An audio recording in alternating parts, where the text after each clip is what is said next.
Hello friends, आज हम बात करने वाले हैं एक न्यू चैप्टर के बारे में जिसका नाम है क्वाड्रेटिक इक्वेशंस। तो चलिए शुरू करते हैं। तो सबसे पहले क्वाड्रेटिक इक्वेशन है वो बहुत इजी एंड सिंपल चैप्टर है, पर हम ज़्यादा उसमें डीप में नहीं जाएंगे। ठीक है, तो चलिए शुरू करते हैं। तो थोड़ा आगे बढ़ने से पहले हम बात करेंगे क्वाड्रेटिक एक्सप्रेशन। ठीक है, तो क्वाड्रेटिक एक्सप्रेशन है वो है a x square plus b x plus c is equal to zero. ठीक है, या फिर आप ऐसे ही लिख सकते हैं। तो जिसमें x है उसको बोलेंगे वेरिएबल, जिसकी वैल्यू चेंज होती रहेगी, या फिर आप ऐसा बोल सकते हैं कि x की वैल्यू हर बार अलग आएगी। ठीक है, और यहाँ पे जो a b and c है उसको बोलते हैं कांस्टेंट्स। तो वो जनरली बिलोंग करेंगे, ठीक है, तो वो रियल नंबर से बिलोंग करते हैं। तो यहाँ पे जो x हम बोले तो x के यहाँ पे हमें रूट्स मिलेंगे। ठीक है, x की यहाँ पे रूट्स यानी कि वैल्यू मिलेगी। ठीक है,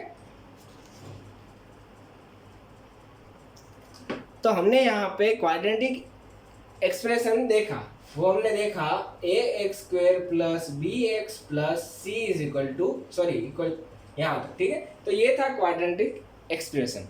पर जब हम इसके आगे जीरो लगा देते हैं तो वो बन जाता है क्वाड्रेटिक इक्वेशन। ठीक है, तो इसमें सिर्फ डिफरेंस है जीरो का। अगर जीरो लगा दे तो क्वाड्रेटिक इक्वेशन, और अगर जीरो ना हो तो क्वाड्रेटिक एक्सप्रेशन यहाँ पे बन जाता है। ठीक है,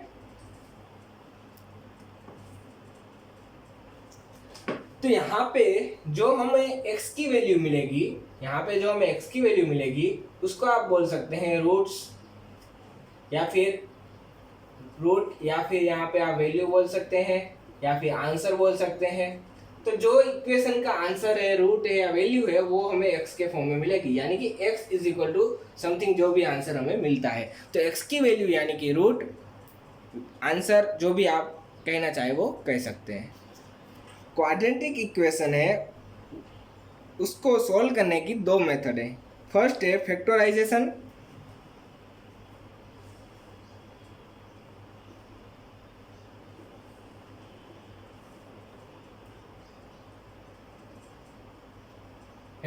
मेथड, एंड जो सेकंड है वो है कंप्लीटिंग स्क्वायर मेथड।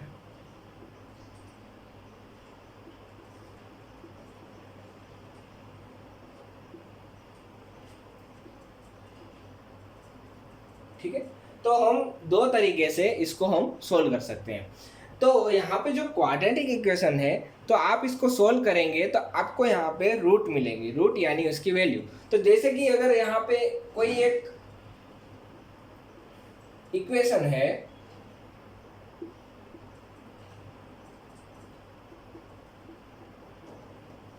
इसको अगर आप सोल्व करेंगे तो आपको यहाँ पे दो वैल्यू मिलेगी।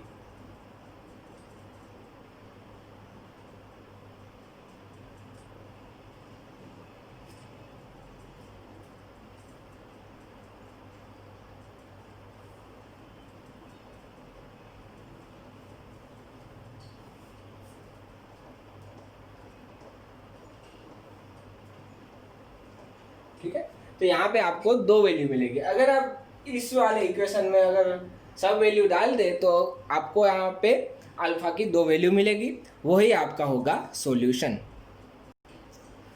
तो यहाँ पे जो बी स्क्वेयर माइनस फोर ए सी है उसको हम बोल सकते हैं डेल्टा। ठीक है, तो इसको आप डेल्टा भी बोल सकते हैं, या फिर इसको आप बोल सकते हैं डिस्क्रिमिनेट। ठीक है, तो आप दोनों तरीके से उसको बुला सकते हैं। तो हम यहाँ पे देखेंगे नेचर ऑफ रूट्स। ठीक है, तो जो पहला है कि अगर आपका बी स्क्वेयर माइनस फोर ए सी की वैल्यू अगर ग्रेटर देन जीरो आती है तो आपका जो आंसर मिलेगा या रूट मिलेगा वो होगा रियल एंड अनइक्वल।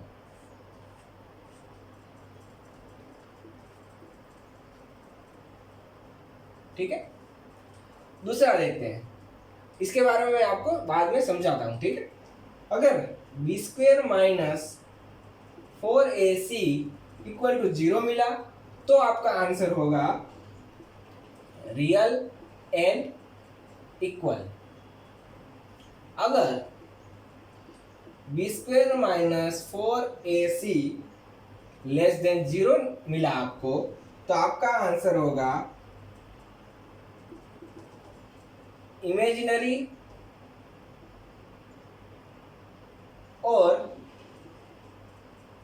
कंजुगेट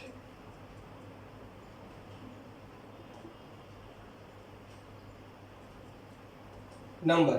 ठीक है, अगर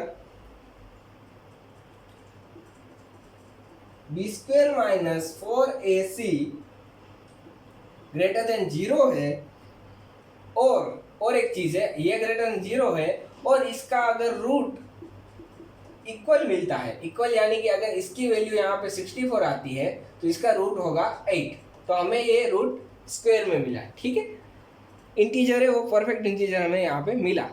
ऐसे हमें मिला जैसे कि 16 है तो उसका आएगा 4, तो हमें यहाँ पे परफेक्ट मिला। अगर ऐसा कोई है तो उसकी यहाँ पे रूट्स मिलेंगे, वो होंगे रेशनल और एंड अनइक्वल। अब रेशनल का क्या मतलब है, तो रेशनल यानी कि 3/4 16/3 ऐसा आपको मिलेगा, उसको बोलते हैं रेशनल।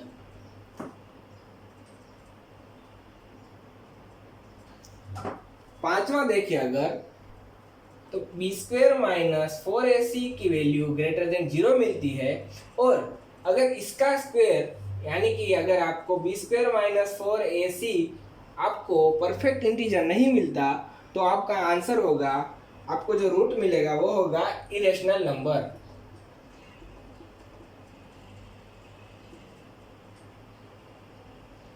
अब इरेशनल नंबर किसे बोलते हैं, तो जिसमें n/d अगर कोई ऐसा है तो उसमें n की वैल्यू क्या होगी, तो n की वैल्यू होगी वो आपको परफेक्ट नहीं मिलेगी। यानी अगर मैं सिंपल भाषा में बोलूं तो ऐसी वैल्यू जिसमें n यहाँ पे जो वैल्यू है वो परफेक्ट नहीं है।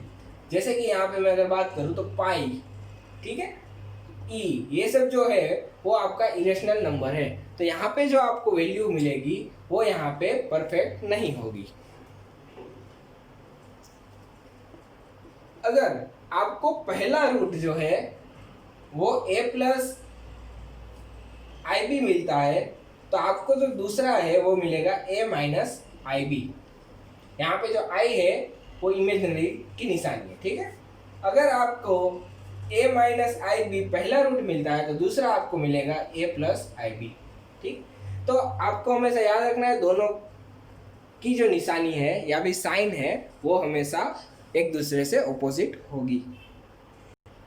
अगर कोई इक्वेशन को हम सोल्व करते हैं उसमें हमें दो रूट्स मिलते हैं, ठीक है, यानी कि x की वैल्यू है वो हमें अल्फा एंड बीटा मिलती है। ठीक है, तो इसका इक्वेशन कैसे बनाएंगे, तो x minus alpha multiply by x minus beta is equal to 0। अगर आप इसको सोल्व करेंगे तो आपको यहाँ पे मिलेगा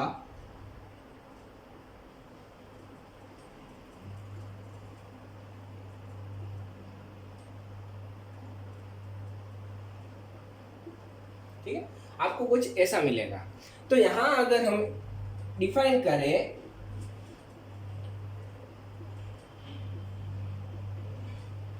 ठीक है, तो यहाँ पे जो P है वो डिनोट करता है प्रोडक्ट। प्रोडक्ट यानी कि दो जो रूट्स है उसका मल्टीप्लिकेशन। ठीक है, और S डिनोट करता है सम, यानी कि दोनों रूट का समेशन। ठीक है, दोनों को ऐड करना। तो हमें यहाँ पे दो चीजें यहाँ पे मिलेगी। ठीक है, अगर हमारे पास कोई क्वाड्रेटिक इक्वेशन है ax² plus bx plus c is equal to 0 करके है, ठीक है, तो अगर इसको सोल्व करेंगे जैसे कि अल्फा की वैल्यू मिलेगी मुझे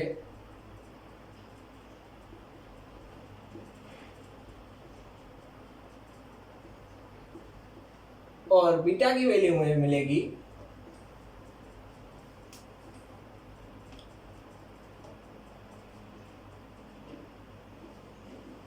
ठीक है। तो ये मुझे दोनों की वैल्यू यहाँ पे मिलेगी ऐसे, अल्फा और बीटा की। तो यहाँ पे अगर मैं दोनों का समेशन लूं, यानी s is equal to alpha plus beta लूं, तो दोनों को ऐड करते हैं, तो यहाँ पे जो आंसर आएगा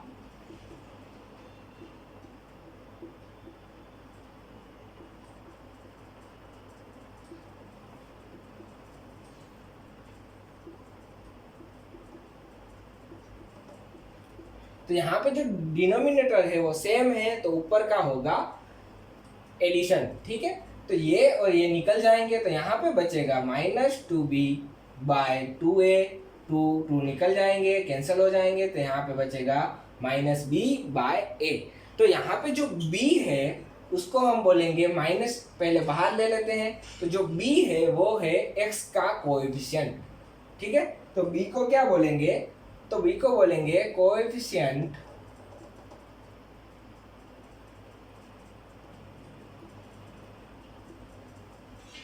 ऑफ x, और जो a है वो है एक्स स्क्वायर का कोएफिशिएंट, तो इसको बोलेंगे कोएफिशिएंट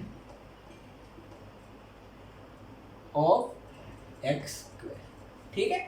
तो जब आपको समेशन पूछा हो तो आपको क्या करना है, बस इक्वेशन में से वैल्यू यहाँ पे माइनस निशानी आगे रख के b और a की वैल्यू यहाँ पे पुट आउट कर देनी है।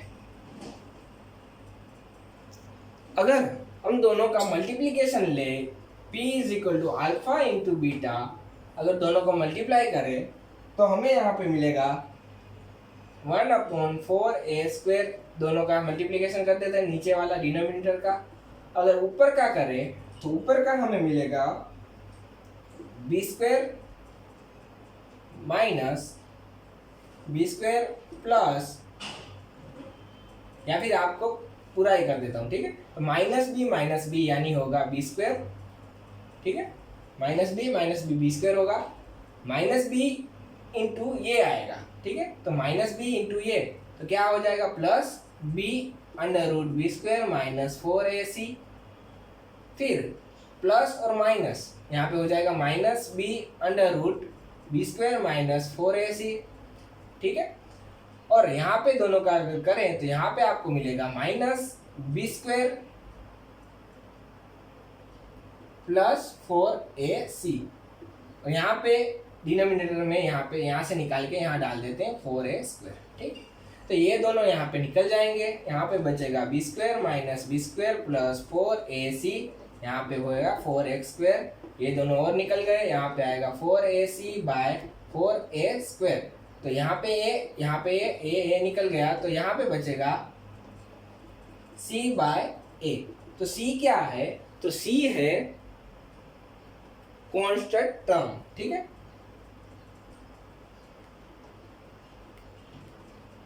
तो यहाँ पे जो c है वो होगी कांस्टेंट टर्म, ठीक है, कोई भी एक कांस्टेंट टर्म होगी। और जो a है वो हमें पता है a क्या है, तो वो है कोएफिशिएंट ऑफ x², ठीक है। So thank you for watching.